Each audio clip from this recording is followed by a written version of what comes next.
Today, we're ticking off our first bucket list adventure for our world trip, and that is hiking Kawah Ijen. We'll be descending deep into the volcano's crater in search for the elusive blue flames, and also witnessing one of the greatest sunrises of my life. It's going to be a wild ride, so stick around.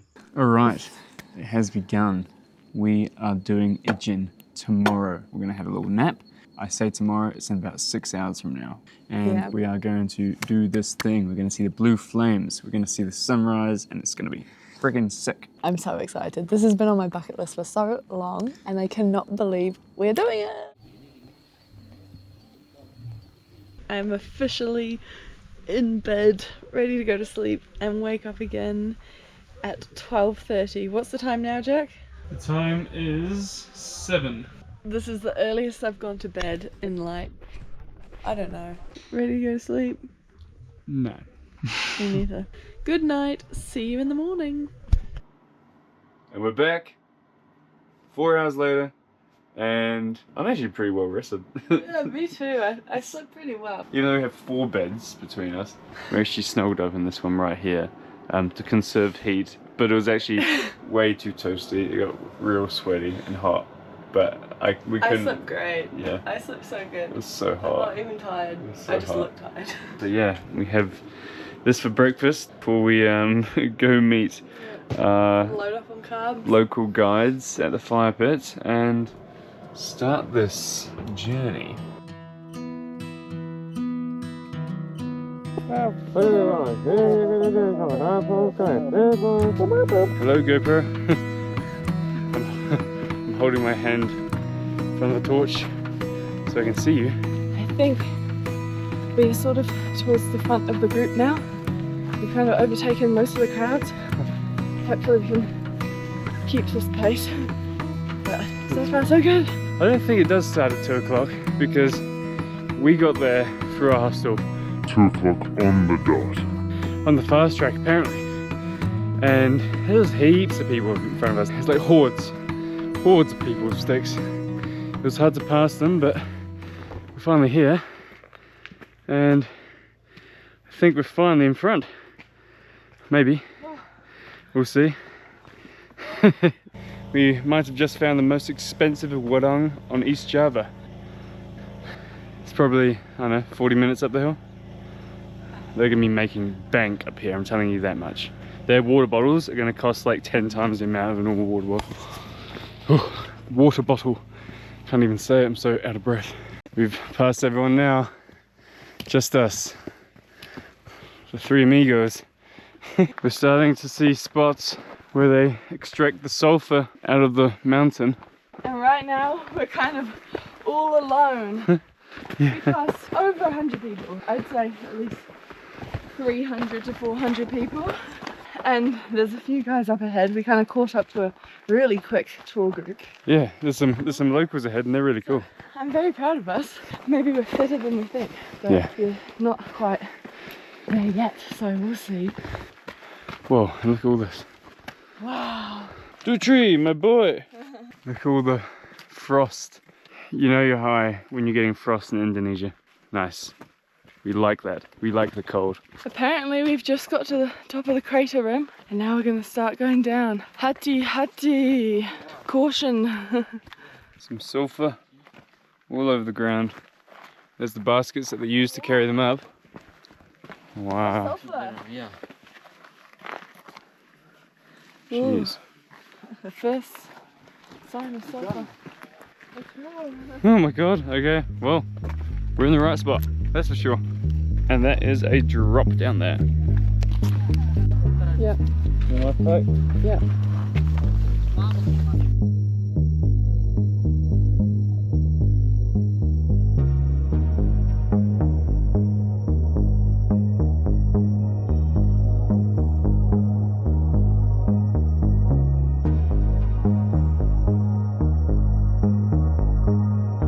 We are currently making our way down into the crater now. As you can see.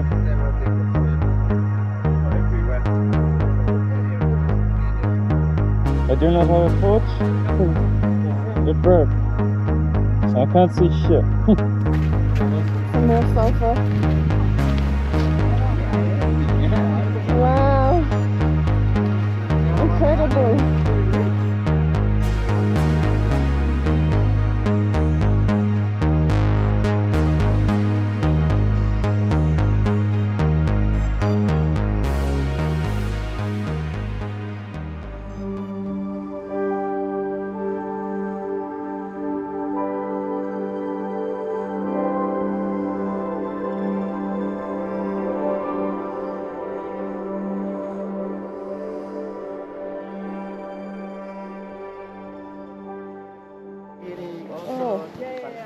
So we made it to the blue flame.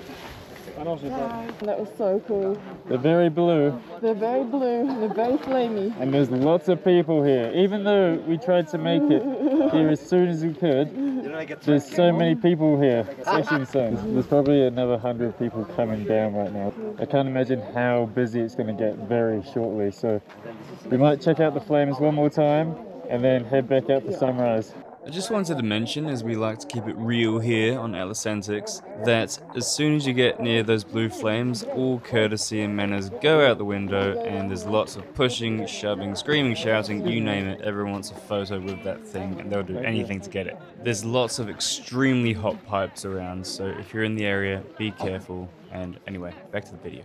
The crazy thing is that people work here and they carry the sulfur from this volcano all the way back up. Absolutely wild. So we're currently inside an active volcano, and this is the acid lake. Check this out. Do not fall in there. It's not the acid lake, but it's a acid lake. I do not know what I was talking about here. This was, of course, the acid lake.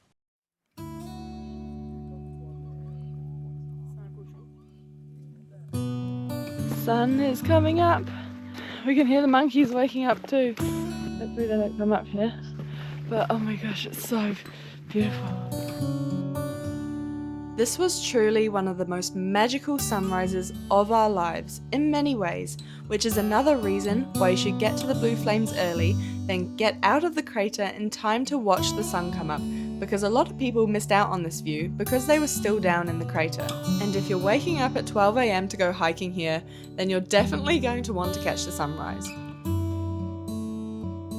And the sun is coming on our faces. Wait, it's not coming on our faces. The sun is coming on our faces. No, okay.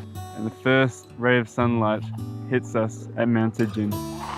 Oh my gosh, I'm in awe right now. This is crazy. The views are absolutely insane. Like, honestly, like the best views. This It's is so cool. hands down the best experience of my life. The water's so blue. Yeah. Well, it's not water, it's acid. It's like battery acid. Yeah, you don't want to go for a swim in that. Well, it's not battery acid, but it's worse than battery acid. Biggest acid lake in the world, right down there. It's just unreal. Like the mountains in the background, the sunrise, the lake, the mist. It's so sad because it's so tempting to go for a swim. It's so blue and so beautiful. Might take a dip. Might take a dip. Look at that. Whoa. Even if you don't come up here for the blue flames, even if you just come up for sunrise, which a lot of people do, this is absolutely magical. So worth it. I highly recommend the blue flames too. That's just kind of like the whole package. And this is like a nice calm after you've done the crazy thing. You get to walk up here, watch the sunrise and kind of relax. So it's kind of the perfect combination. And honestly, I don't have any words. I don't have any words. I've looked at this place online so many times, but we're here. Now feels like a good time to tell you about the creation of Ijen. So here goes. About 50,000 years ago, there was a giant supervolcano. Hey guys.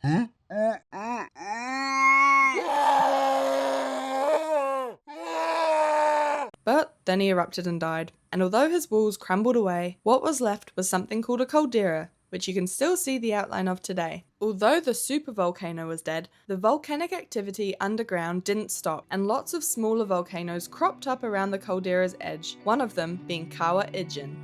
Deep below the surface, volcanic gases rich in sulfur bubble up through the cracks and dissolve straight into the water, making it extremely acidic. Unlike nearby volcanoes, Ijen's gas vents sit below the ground, and its crater rim doesn't drain away rainwater, so the acid is collected inside. When those same sulfur gases ignite, they create Ijen's famous blue fire, one of the rarest natural phenomena on Earth. Most of our trips, there's like a few places that at least always picks out as her like top ones that we need to go. Some places that I'm really excited for. This was one. Pretty much this is like one of the main reasons we're in Indonesia right now. Yeah. It's because of this This place is- right here. This And we're here. This whole time we've been in Indonesia, I've been looking forward to climbing Mount Ijen, and it's, oh my god, it's blown my mind. And we've been so lucky with the weather because yesterday it was raining. And we were like, oh my gosh, we're not going to be able to see anything. And we saw videos of the track and it was really slippy, but the track's dried out and the sunset's beautiful. And Yeah, like the sunrise as well is so nice behind us. It's just like a 360 panorama view of beauty. And which can leave you with the view. just look at it. Just look at this.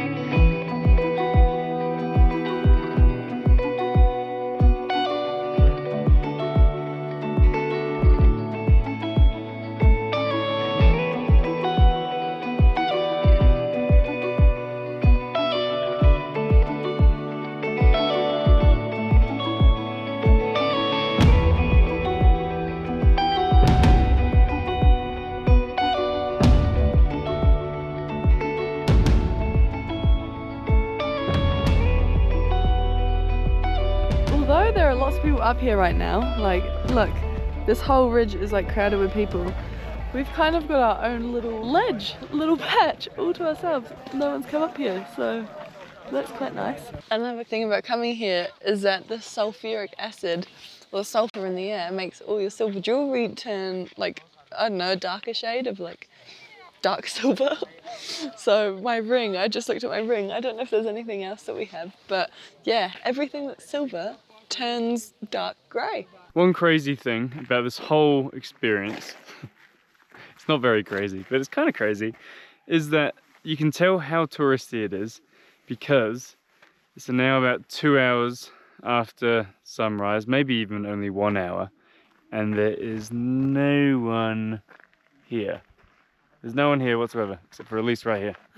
And Except for me. one Chinese guy over there who's flying his drone. There's no one here. Yeah, everyone's just buggered off to their shuttle. Yeah, tour guide over. So it's worth staying the extra little bit just to get this whole place to yourself. Yeah, I know. It's honestly so nice now as well. It's nice and cool. Wish we had snacks. But we don't. That's one thing we forgot to bring. No So snacks. So we are now going to find some snacks. The story of this channel. we're always on the hunt for snacks. Yeah, the cool thing is over. Now we are going to find snacks. And then after that, we will probably go to bed. See you then. And so we began our journey back to the way we came from. But before we could crack into a pack of Oreos or some newly discovered and much loved maxi corns, we had one more side quest to complete. Now that the sun was up and we could see exactly where we were going, we wanted to check out the path that we took in the crater in the daytime where we could see everything. Walking along the edge was honestly surreal. I felt like an ant, or maybe a mountain goat, one of the two. I only just realised, because obviously we walked down that in the dark. We walked down that. What the hell? We walked literally down there into that. That is... That's wild. We could have died. People do die. Oh my gosh. People have died. We did that. That's wild. I'm actually kind of glad that we did it in the dark, because I think if I could see all those drops, and I think I would have been more scared. But that's crazy. We did that. What the hell? So this is the same path that we walked at night time, but we're coming back in the daytime to see if we can see the path that we walked up. Oh, be careful. Almost rolled my ankle. This is crazy. So all of this we walked at night time. I don't know how we didn't roll our ankles, honestly. But look at this. Like just look at this. It's insane. This landscape. Give me that. Look at this. What the? Look at the crags and the ridges. We just go down. It's insane. It's so cool. It's so cool. Okay, so we wanted to see how horrible our walk was now in the daytime. Now it's not nighttime, because before we didn't really see where we were going. Look how crazy we were. So we went down here, and we just keep going down to the smoke all the way down there. And as you can see, there's no street lamps. Absolutely wild. It blows my mind. But no, what is more crazy is the people that work here, and they do it every single day with 90 kgs of sulfur on their back, 2 or 3 times a day. They get paid hardly anything. It's not only dangerous and exhausting, but I don't know, it's just horrible. You may be wondering what the purpose of this job is. Why do these men endure such extreme conditions just to harvest sulfur? Sulfur is an element used in our everyday lives. It's found in matches and toothpaste and laundry detergent, makeup and hair products and pesticides and batteries and fireworks and wine and beer and even our phone. The point is, most of us use products containing sulfur every single day, but rarely do we stop and think about where it actually comes from. At Mount Ijen, around 15 tons of sulfur are mined by hand every single day, then carried out of the crater on the backs of these workers. It's exhausting, of course, but even more than that, it's insanely dangerous. Where Jack and I had gas masks and goggles and protective gear in the crater, these miners are often lucky if they have a wet cloth to cover their face with. Over the last 40 years, around 70 miners have died from accidents on the volcano, and those who do survive are still faced with a much shorter life expectancy, many not living past 40 or 50 years old because of the constant gas exposure, physical strain, and lack of proper medical care. You'd think though, after everything these miners endure just to support their families, that they would be paid enough so that their children and their grandchildren and their great-great-great-great-great-great-great-grandchildren would never have to lift a finger in their life. But that is obviously not the case, and the chances are these children will all eventually end up working in the crater too. For all the danger and suffering that this job demands, miners earn just $5 to $12 US a day, and yet they continue. Not because they want to, obviously, but because they have no other choice. The wages are low, the work is harrowing, but for many families, it's the only way that they can survive. It's honestly horrible. It's so sad. It's one of the hardest jobs in the world, I read, which I can believe, because that's just ridiculous. $10 to go down there, and they don't wear gas masks or anything, so they're just inhaling the stuff. Down there, mine it, bring it all the way back up here. I think bring it back down to the village, and then they get paid $10. It's freaking ridiculous. Got an itchy eye. Stupid sulfur. Stupid sulfur. Give me an itchy eye. Well, after that depressing piece of news, we thought it was time to head back down the mountain, and I just had to take one last glimpse of these beautiful, volcanic Mustafa canyons. So cool. And yeah, headed back into the jungle. A kind of worrying thing, which I don't know if it happens very regularly, but the ground shakes a little bit, and there's this rumbling noise. So, oh gosh, I mean, I know we're on a volcano. Fingers crossed. It's kind of scary when it's and the ground shakes a little bit, and there's a loud noise. We could hear it all last night as well. We're like, what's that? It kind of sounded like planes taking off. Maybe it was planes taking off, but I think it was the volcano. It's making me wonder if I need to change my lens back to the 24, just in case the volcano erupts and I can get some good content. Before we die. For you guys. All for you. Huh? Doing all this work for you. Like and subscribe. No, you don't have to like and subscribe, but we would very much appreciate it. Hit the ticker symbol, click the button, you know what to do. What do they need to do, Elise? Like and subscribe. You heard it from the Queen. I'm from Lamborghini.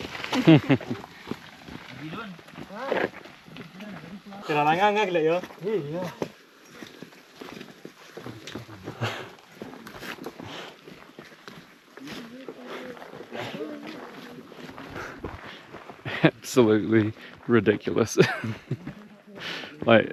If you can't go up a mountain, don't go up a mountain, I guess. Oh, I don't know. Unless you're disabled, then fair enough. No taxi? Maybe you need taxi. Lamborghini? Lamborghini, Ferrari. No, or thank buy you. Indonesia. No, thank you. Not today. Not today. We have legs, my friend. But they're very nice guys. This is what I'm talking about. Completely unsustainable. What is this? What is this?